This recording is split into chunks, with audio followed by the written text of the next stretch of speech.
Welcome to our post-breakout room portion of this community call. And you do such a good job with blog posts. So this will be, hopefully the share backs will be helpful for those who weren't able to make it. And we already know that it looks a little bit different than what we had originally started out with this afternoon. So thank you all for being adaptable. I'm not going to take up too much space, but I am going to say my group on fundraising, donors, and revenues was amazing. And what I'd like to do is invite that group and the other group, Maureen, and programming and collaboration, to share kind of what emerged for you and what you want the larger group to know. So it doesn't need to be a summary notes, but what were some takeaways that you think would be beneficial to everyone in this space?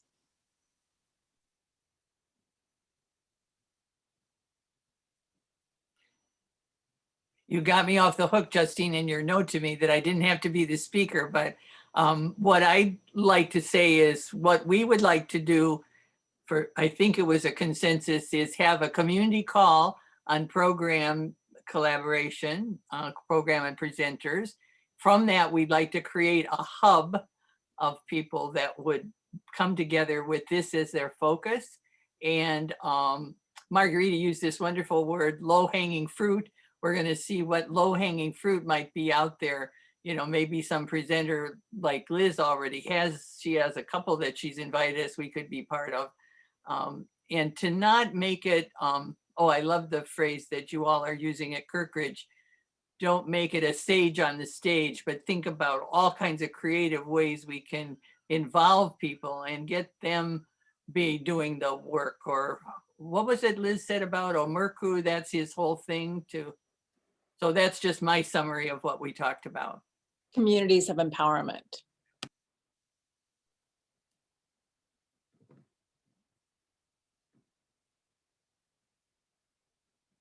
Does anyone else from the group want to add on to what Maureen and Liz just popcorned in?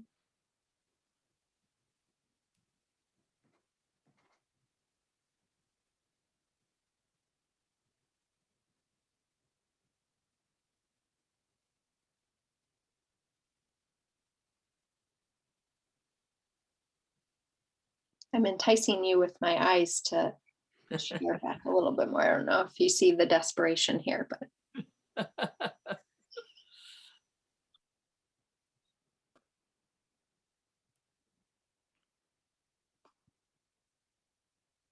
I think for me, I mean, the big takeaway was there was just a lot of excitement about this conversation and realization that there's a whole variety of ways that we might talk about collaboration. There's no one way to do program collaboration, but to learn from the lessons of being virtual and how it is we can share our strengths with one another and then become stronger as a collaboration. So it would be an interesting topic, I think. I don't think it's going to go any one direction. I think it could go in a variety of ways. So it was great, exciting conversation. Thanks, everybody. thanks, Jean, for adding to that. In the group where we were talking about donors and revenue and grant, we actually spent a lot of time about grant writing and knowing that those all three could have been separate topics for a community call, but I'm just going to invite the group that was in that space to share back any learnings.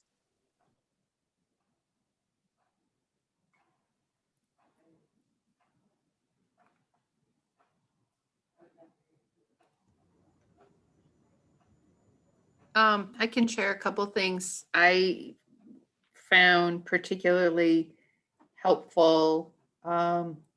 Some really important, seems like best practices, both for my new development person and for not just for new folks, but like the idea of calling a donor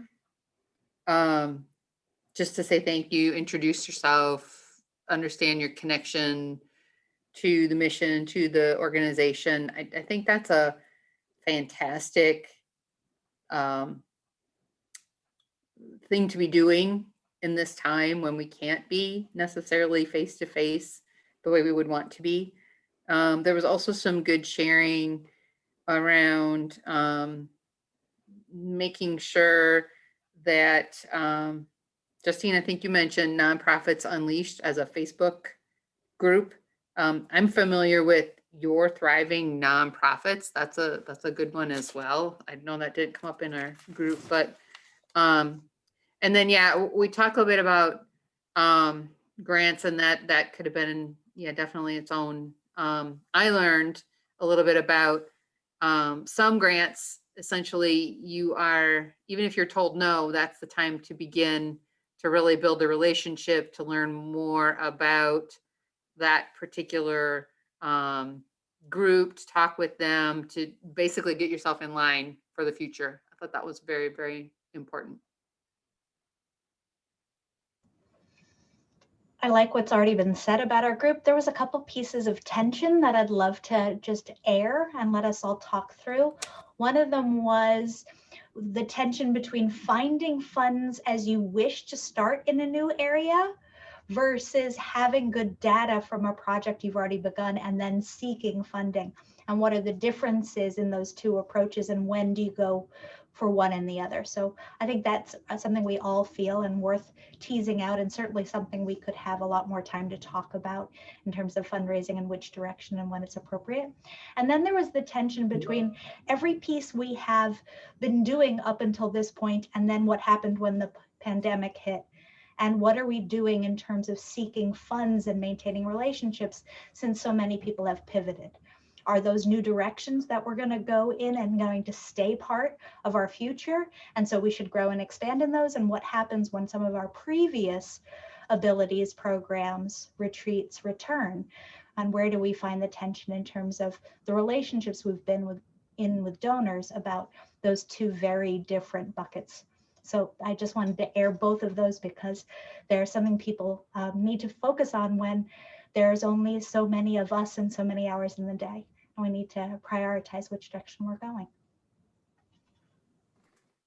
Eve, thanks for naming those tensions. And I hear from both groups that these are way larger topics than 40 minutes can cover. And perhaps in the spring, there should be community calls dedicated specifically to each topic.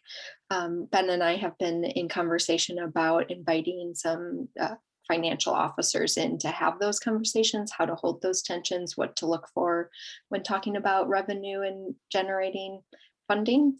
So it's nice to hear that that is a need. Any last comments before Ben and I start to close out this session?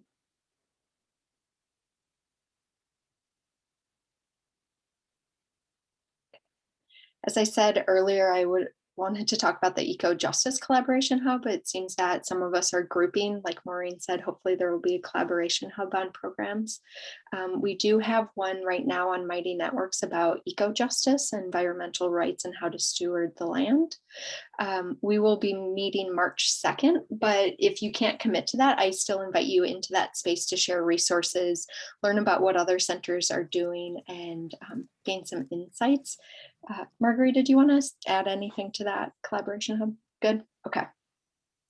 And then as we close out, Ben, we're going to try something new. Today was all about newness and experimenting into breakout rooms. We're also asking for quick feedback about community calls. So what should have just popped up on your screen was a quick survey about the content and how we apply it. So 2 questions. Hopefully it won't take too long. We just want to start gaining insights. Eve, I hear that word data. We want to know how it's going. So if you could do that before you sign off, thank you so much for your engagement today.